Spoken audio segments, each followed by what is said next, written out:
नमस्कार दोस्तों, electoral bond को लेकर सुप्रीम कोर्ट की तरफ से एसबीआई को बहुत बड़ा झटका लगा है। एसबीआई कोर्ट के आदेश के 26 दिन बाद भी कागज नहीं दिखा पाया है, लेकिन अब कोर्ट सख्त हो गया है।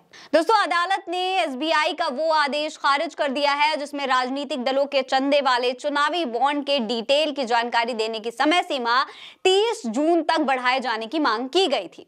कोर्ट ने इस दौरान एसबीआई को आदेश दिया कि वो कल यानी कि 12 मार्च 2024 तक कोर्ट के सामने पूरे आंकड़े पेश करे।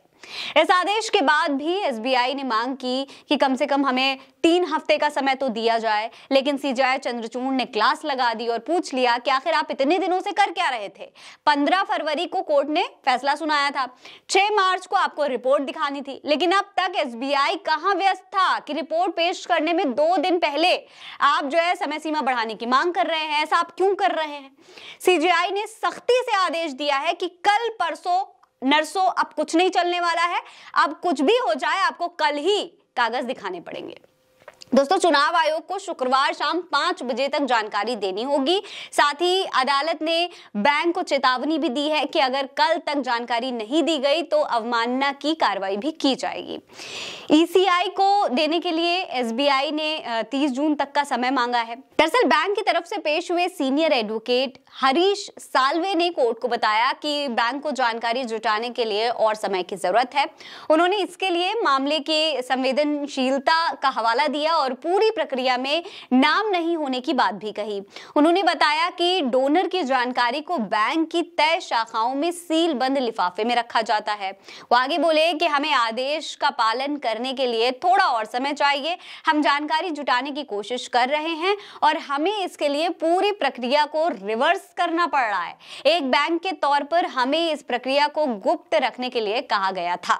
इस पर सीजेआई चंद्रचूड़ ने एसबीआई से सवाल भी उठाए और कहा कि आप कह रहे हैं कि जानकारी को सीलबंद लिफाफे में रखा गया और मुंबई ब्रांच में जमा कराया गया। हमारे निर्देश जानकारियों का मिलान करने के लिए नहीं थे। हम चाहते थे कि एसबीआई दानदाताओं की जानकारी सामने रखे।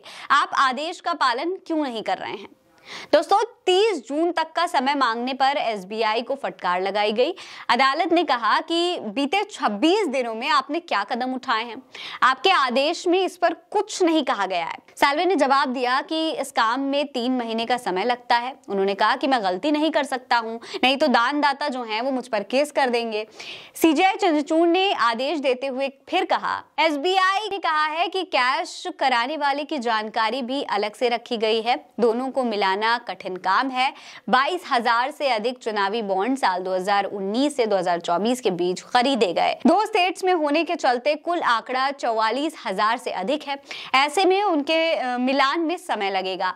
हम एसबीआई का आदेश खारिज कर रहे हैं। कल यानी 12 मार्च तक उपलब्ध आंकड़े दे। चुनाव आयोग 15 मार्च तक उसे प्रकाशित करे। हम अभी एसबीआई पर अवमानना की कार्रवाई नहीं कर रहे हैं, पर अब पालन नहीं किया तो अवमानना का मुकदमा चलाएंगे। आपको बता दें दोस्तों, भारत के मुख्य न्यायाधीश डीवाई चंद्रचूड़ की अनुवाई वाली 5 सदस्यीय बेंच में इस मामले पर सुनवाई की। बेंच में justice Sanjiv Khanna, justice B R Gavai, justice J B Pardiwala और जस्टिस मनोज मिश्रा शामिल हैं। दोस्तों, इलेक्टोरल बॉन्ड से मिलने वाले अगर चंदे की बात करी जाए तो इस चंदे का सबसे ज्यादा फायदा भारतीय जनता पार्टी को होता है। इसके आंकड़े हम आपको पहले ही अपनी एक खबर में दिखा चुके हैं। ऐसे में विपक्ष सवाल उठा रहा है कि भाजपा सरकार और एसबीआई जानबूझकर चुनाव से पहले इलेक्टोरल बॉन्ड की जानकारी देने में कतरा क्यों रहा है? आपको क्या लगता है? अपनी राय में कमेंट सेक्शन में लिखकर जरूर बताइएगा। ये खबर आप उल्टा चश्मा यूसी पर देख रहे हैं। मेरा नाम है फरीन अंसारी। आप रहें स्वस्थ मस्त, बस यही है दुआ हमारी। मिलते हैं अगली वीडियो में, तब तक के लिए अलविदा।